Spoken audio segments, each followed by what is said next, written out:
They threw all my stuff onto the lawn, like I was some squatter in my own house. She stood in the driveway, pointed at my face, and said loud and clear, "You have no rights here. Get out."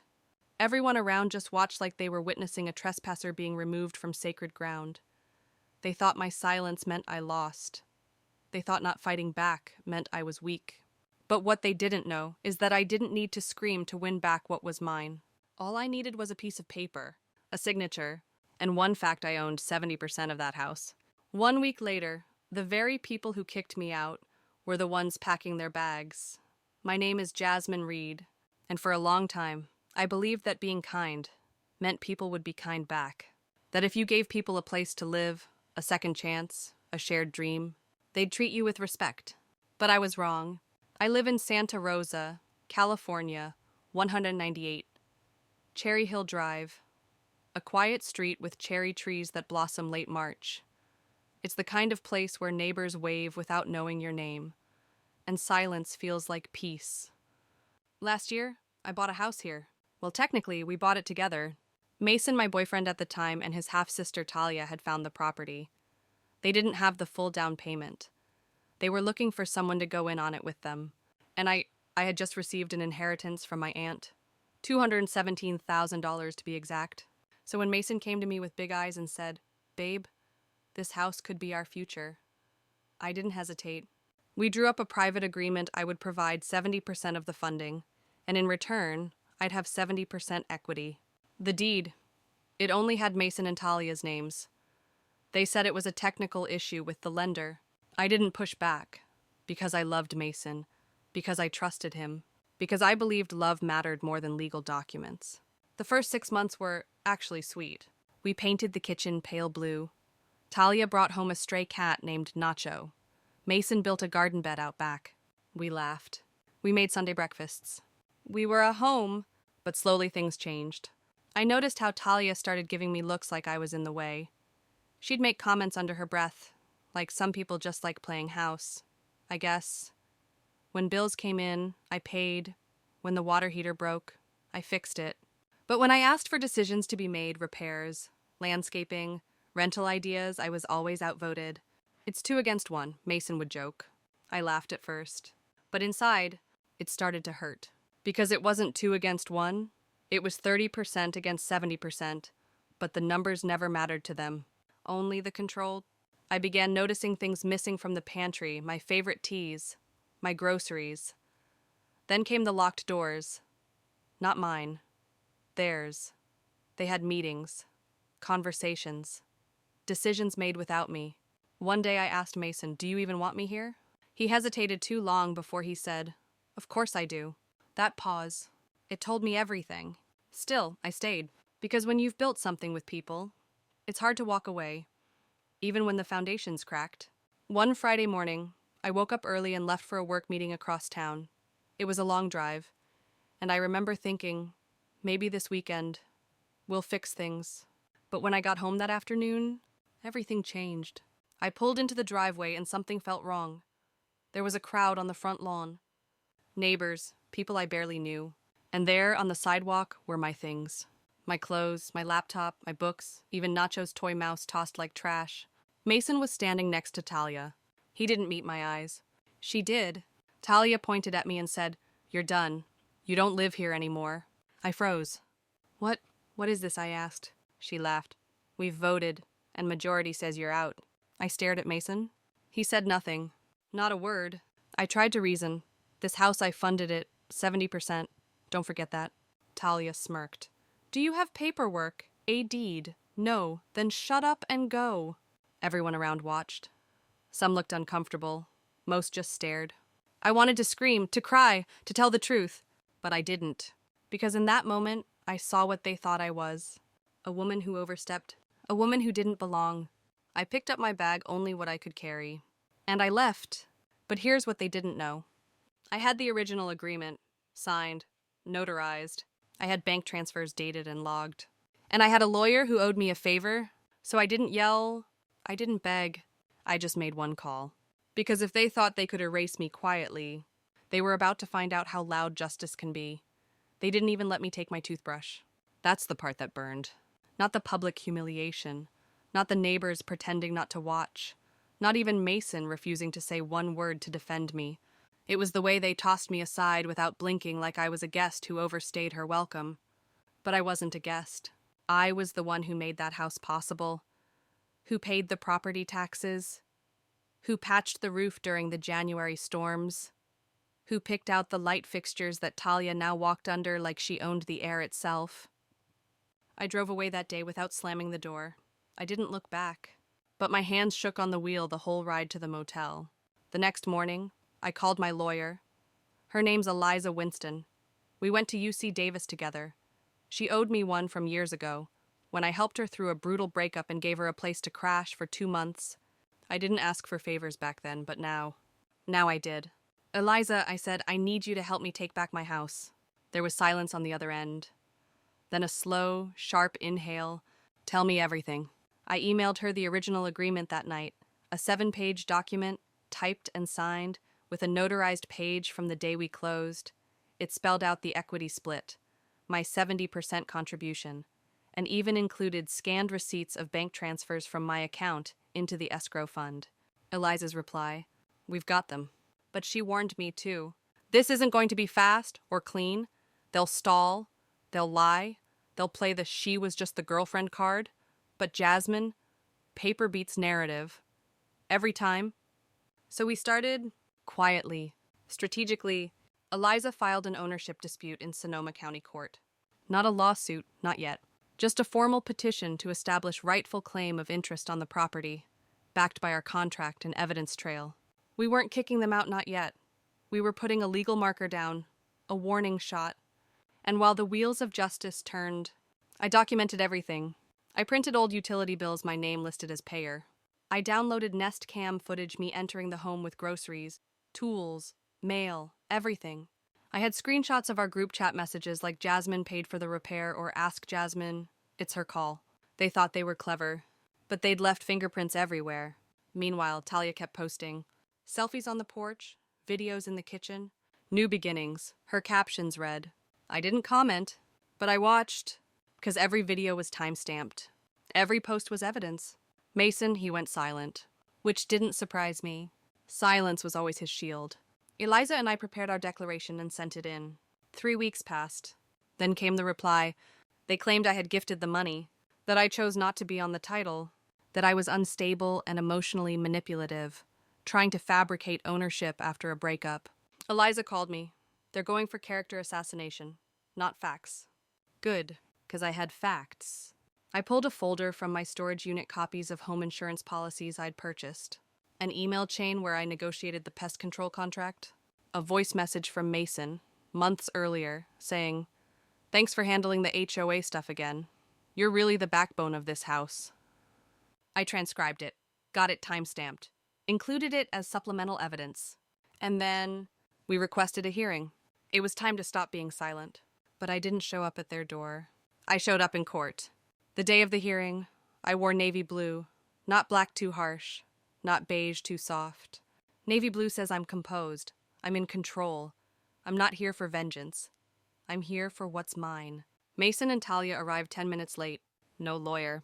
Just an envelope and matching smug expressions. Talia wore sunglasses indoors. I didn't say a word. The judge reviewed the paperwork. Our contract? The financial trail? The notarized signatures? Then he looked up. Miss Reed, he said, your claim to 70% equity is substantiated by thorough documentation and witness acknowledgement. Until this matter is fully resolved, I am issuing a temporary injunction preventing the sale, lease, or modification of the property. Talia's mouth dropped. Mason sat very still. The judge continued. Furthermore, you have the right to file for partition or to request that the other parties buy out your majority share. But as it stands, this court recognizes your ownership interest. I nodded once. I didn't smile. I didn't gloat. But inside, I was on fire. We left the courtroom and Eliza turned to me and said, Phase 1, complete. That night, I returned to the motel, and I slept through the night for the first time in weeks. Because now, the story was no longer theirs to control. It was mine. The next morning, a courier arrived at my motel with an envelope. Inside was a formal letter from Mason and Talia, handwritten, badly spelled, and laughably arrogant. They offered to settle the dispute if I dropped the case and accepted a $15,000 check. $15,000 for a house I'd poured over 200 grand into. I didn't laugh. I just passed the letter to Eliza. She scanned it, rolled her eyes, and said, "Perfect. That's coercion and lowballing. We'll include it in the response." That was the turning point. They knew I wasn't bluffing anymore. A week later, Talia tried to call me. I didn't pick up. Then came the texts. "You're being dramatic. We were going to pay you back. You're ruining our lives over a misunderstanding." Funny. They weren't so concerned about misunderstandings when they threw my underwear onto the lawn. I screenshotted every message. Because people like that always rewrite the story, pretend they offered kindness, pretend they tried to fix things. But screenshots don't lie. Eliza filed for partition, an official legal process forcing the sale or division of property when co-owners can't agree. And in this case, I wasn't interested in sharing.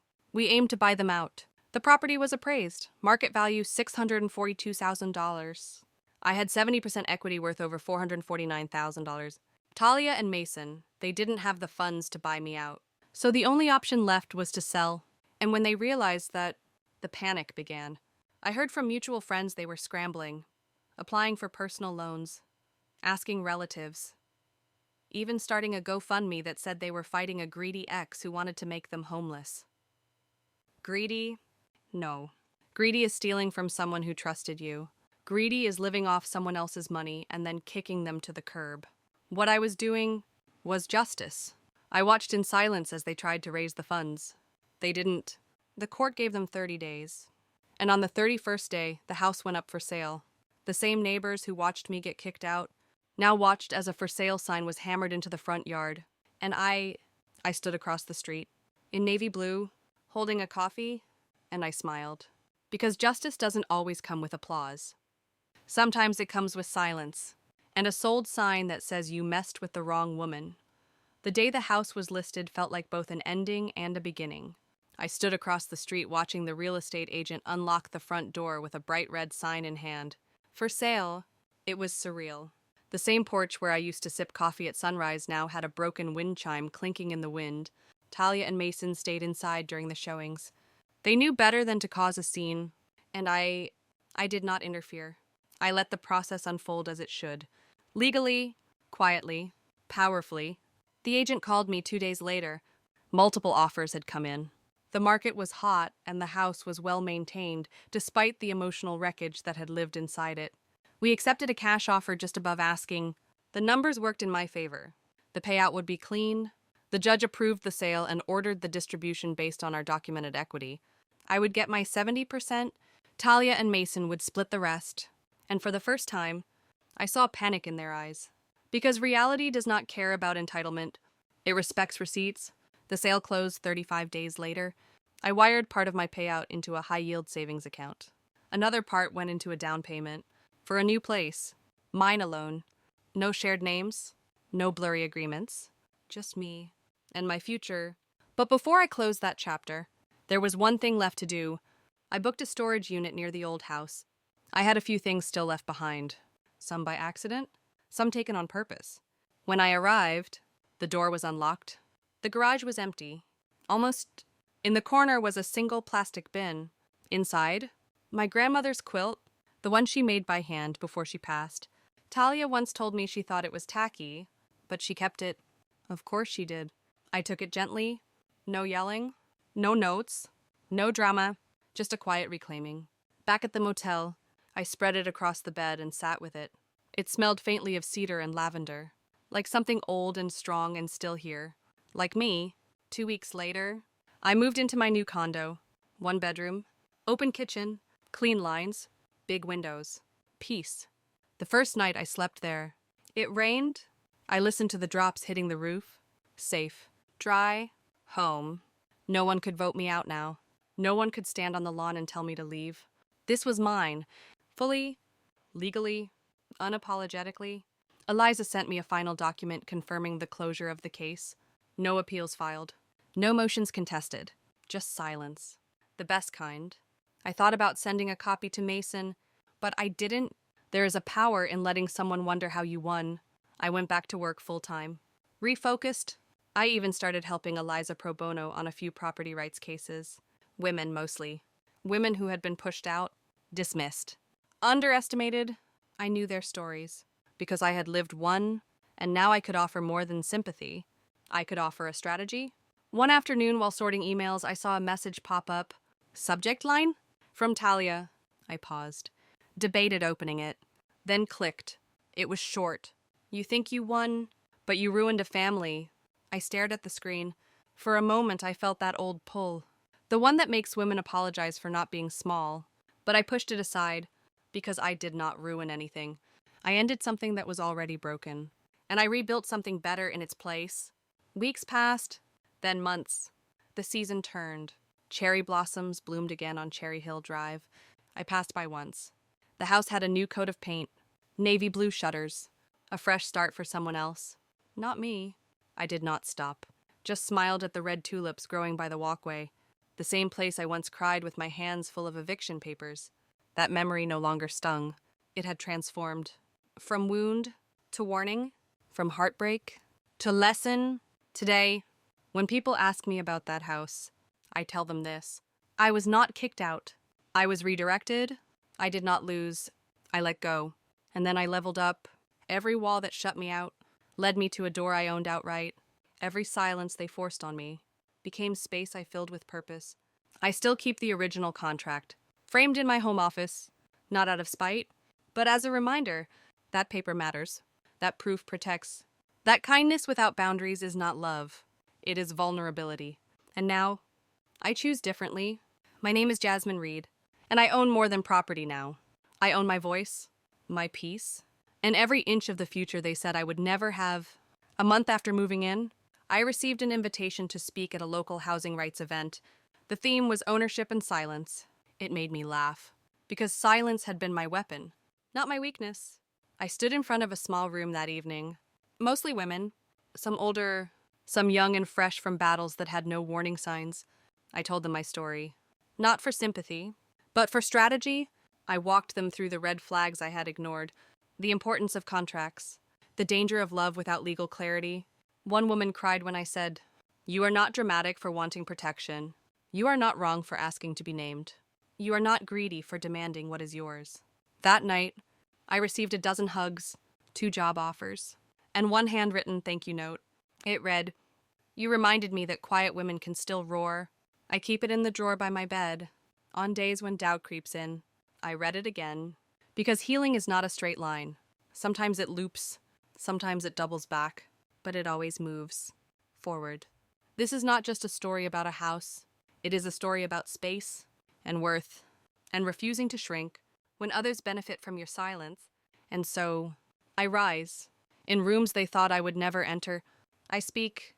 In places where they hoped I would stay invisible, and I build in full view, with no fear of being evicted again, because now I do not just belong. I lead. The call came on a Wednesday, late afternoon. The sun was cutting sharp lines across my desk, and I had just finished reviewing a new housing case for Eliza. A familiar name flashed across the screen. Mason. I let it ring 5, 6, 7 times. Then silence. But minutes later, a voicemail landed. "Hey, Jasmine, I know I'm the last person you want to hear from, but can we talk?" I didn't call back, but I saved the message. It felt strange hearing his voice again. Softer than I remembered? Like someone who had lost more than just a house. A week later, another message. "Talia's gone. She left, took the money and moved to Arizona. Said I was dead weight. Guess we both got what we deserved." This one, I replayed twice, not out of sympathy, out of recognition. This was the fallout. The natural collapse of a structure built on deception. You don't lose people like Talia. You survive them. And Mason, he wasn't calling to apologize. He was calling because he had no one left to manipulate. But that wasn't my problem anymore. I was no longer the woman who waited for closure. I created my own. Eliza called later that day to tell me the county had fully updated the ownership records. My name was now publicly tied to the original equity claim. It was a quiet win. No fanfare. Just official recognition that what I built had never been a favor. It had always been a foundation. Summer came quickly after that. I started teaching workshops on property rights for single women. Hosted small sessions in libraries and coffee shops. We sat in circles, not rows. We used first names. We shared documents and heartbreaks and checklists, and every session ended with the same promise. Next time, you will not be erased. One day after a workshop, a woman pulled me aside. She was older, mid-60s maybe. Her hands trembled when she held up her folder. They made me sign it all away, she whispered. My son said I didn't need it, that they'd take care of it. Now they won't even answer my calls. I looked her in the eyes. You are not alone, I said. And she broke, right there in the hallway. And I held her like I was holding my own past. There is something holy about reclaiming what was stolen, even if it's just the truth. Even if it's just your voice. In August, I bought a small plot of land. Not big, but mine. I'm going to build on it one day. A place with light, with room, with peace. I told no one at first, because not everything needs to be shared to be real. Some things you keep sacred. A few months later, I ran into a neighbor from Cherry Hill Drive. She looked surprised. Jasmine, you look different. I smiled. I feel different. She hesitated. They said some things about you back then. I know, but truth doesn't need defense. It just waits and reveals. Before we parted, she said, that house hasn't been the same since. I walked away slowly, letting the words settle. Some ghosts do haunt, but others, they walk proud in daylight. In October, I was invited to speak at a state conference on women and ownership. My name was printed next to attorneys and activists and CEOs. It made me pause. It made me sit very still and remember how it felt to stand on my own porch and be told to leave, how it felt to be erased in real time. But here I was, not just returned, but recognized. I opened my talk with one line. They tried to evict me, but I owned 70%. The room fell silent, then nods, then hands writing fast. Because stories like mine aren't rare. They're just rarely told. I shared it all. The contract, the silence, the strategy, the power of not reacting, the value of every receipt. When I finished, they stood, and I stood with them. Not above, among, because power isn't about having the loudest voice.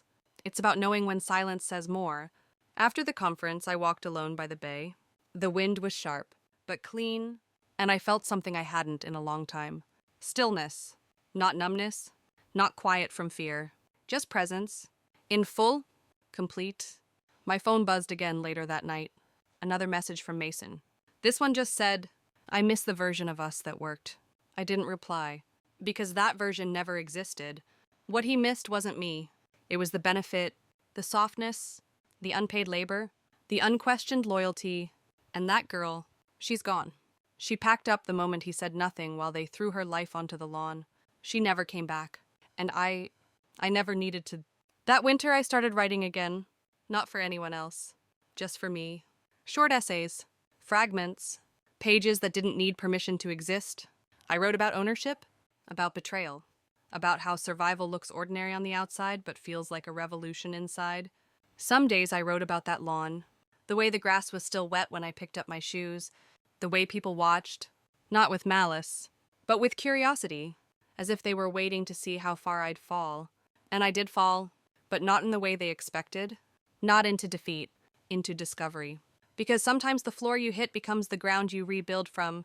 I wrote about silence, how it's often mistaken for surrender, when really it's a strategy, a waiting place, a gathering space. And then I wrote about power, not the flashy kind, but the slow, steady kind, the type that moves through contracts, that settles in clarity, that wears navy and never flinches in court. I printed out a few of those essays, pasted them on my wall. Reminders of what I survived and what I chose.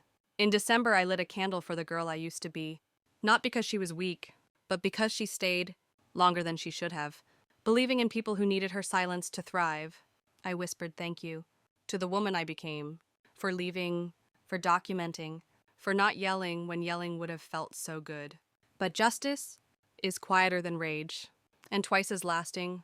At the end of the year, Eliza sent me a gift, a leather-bound journal. On the first page, she had written, to Jasmine, the woman who reminded me that silence is a courtroom too. Use this one for victories. I smiled, tucked it into my bag, because more were coming, not battles, but wins, the kind you don't post about, the kind you don't owe anyone a narrative for, the kind that lives in your spine and speaks through your choices. And so, I walked into the new year with no apology, no regret, and nothing left to prove the new year began without noise. No fireworks, no confetti, just me, in my living room, with tea and silence. Not empty silence, but full, a silence that holds memory and muscle and proof. I looked around at the space I had built, not just the furniture or the walls, but the boundaries, the clarity, the peace. This was not the life they saw for me, 'cause they never really saw me. They saw usefulness, convenience, a cushion to land on, until I refused to be that anymore. And then I became the enemy. But there is a freedom in becoming the villain in someone else's story, because once they cast you out, you realize you were never truly inside, only tolerated, only used, only present when they needed you quiet. That morning I opened my journal, the one Eliza gave me, and I wrote one sentence. This is not where I was left. This is where I rose. I didn't know what would come next. Only that I had room for it now. Room to choose. Room to grow. Room to protect every inch I had reclaimed. That same week, Eliza forwarded me an email. A university wanted to feature our case in a property law seminar. They called it a perfect example of informal equity and silent power. I almost laughed. Perfect. It had felt like hell. But then again, that's the thing about fire. It burns what no longer belongs. So something stronger can stand in its place. I accepted, not because I wanted recognition, but because I wanted other women to know that even when it feels like you're drowning in silence, you are not alone. You are never alone. At the seminar, I sat in the back until they called my name. The professor introduced me as a case study in quiet resilience. I walked to the front slowly. Each step a chapter, each breath a page, and when I turned to face the room, I did not see law students. I saw every version of myself, the one who stayed too long, the one who cried in secret, the one who kept every receipt even when they said it was petty. I spoke without shaking. I told them the truth, that the law is only as strong as your willingness to use it, that love without protection is not love, it is risk, that silence is not surrender, it is strategy. When I finished, they clapped, not loud, but long, like they knew what it cost. Afterward, a young woman approached me. She had a notebook full of scribbles. She said, "My sister's trying to take our house. They say I'm overreacting." I handed her my card. "You're not..." "Call me." She nodded, and in her eyes I saw it. That fire, that beginning, that power that comes right after the breaking point. When I got home, there was a package at my door. No return address. Inside, a small box, wrapped in brown paper. And on top, a note. "You'll always be the one who made it livable." I didn't recognize the handwriting, but I knew who it was from. Mason. Or maybe Talia. It didn't matter. Inside the box, a set of keys, old ones, to the house. Useless now, but symbolic, as if they were saying, "We know what you did, and we can't undo it. But here, take this piece. You earned it." I didn't keep the keys. I buried them in the soil of my new garden, right next to the lavender I planted last spring, because that chapter is closed, but the lesson will bloom forever. Weeks later, I stood on a panel about housing and gender equity. One of the speakers asked, "What does justice look like to you?" I said, "It looks like walking into your own home without waiting for permission. It looks like not asking if you're allowed to take up space. It looks like peace. That doesn't need defending." When the panel ended, I sat in the hallway with my coat in my lap, just breathing, not tired, but full, satisfied in a way that apologies or money could never provide, because this was mine. Every inch of it. I had bled for it, worked for it, fought without raising my voice, and still, I had won. One night in spring, I sat outside with friends, new ones, people who never knew the old version of me, the version who stayed quiet to keep the peace, the version who bent herself to fit someone else's blueprint. We laughed under string lights, passed around stories like wine, and someone asked, "Have you ever lost everything?" I said, "No. I've only ever been returned to myself, and that is everything." So this is how it ends. Not with revenge, but with reclamation, not with screams, but with structure, not with bitterness, but with boundaries. They tried to evict me, but I owned 70% of the house, of the truth, of the future. And now, I own it all. In the weeks that followed, I received more messages. Some from strangers who had heard my story through conferences or podcasts. Others from women I had once worked with. All of them said the same thing. I thought I was the only one, and that is how they get us. They isolate us, make us feel like the pain is private, like the injustice is personal. But what happened to me happens everywhere. In living rooms, in courtrooms, in quiet battles no one sees. So I kept speaking. I said yes to every interview, every round table, every room that gave space to stories like mine. And I watched the ripples move. One woman messaged me, said she renegotiated her rental agreement after hearing my talk. Another said she left a man who refused to put her name on a mortgage. These are small things to some, but not to us. To us, they are revolutions. One paper at a time. One name on a title. One woman who no longer accepts silence as shelter. I started writing a book, not a memoir. A guide. A toolkit for women who don't want to learn the hard way. I titled it Paper and Power, because that's what saved me. Not rage, not revenge, but records and readiness. And when I finished the first draft, I cried, not because I was sad, but because I was finally free to tell the story from the end. Not the middle, not the moment I was standing on the lawn with my life scattered at my feet, but the moment I realized I had picked it all back up and turned it into something unshakable, something sacred, my life, my peace, my proof. Now when I look in the mirror, I don't see a survivor, I see an owner of choices, of time, of truth. I do not flinch when someone doubts me.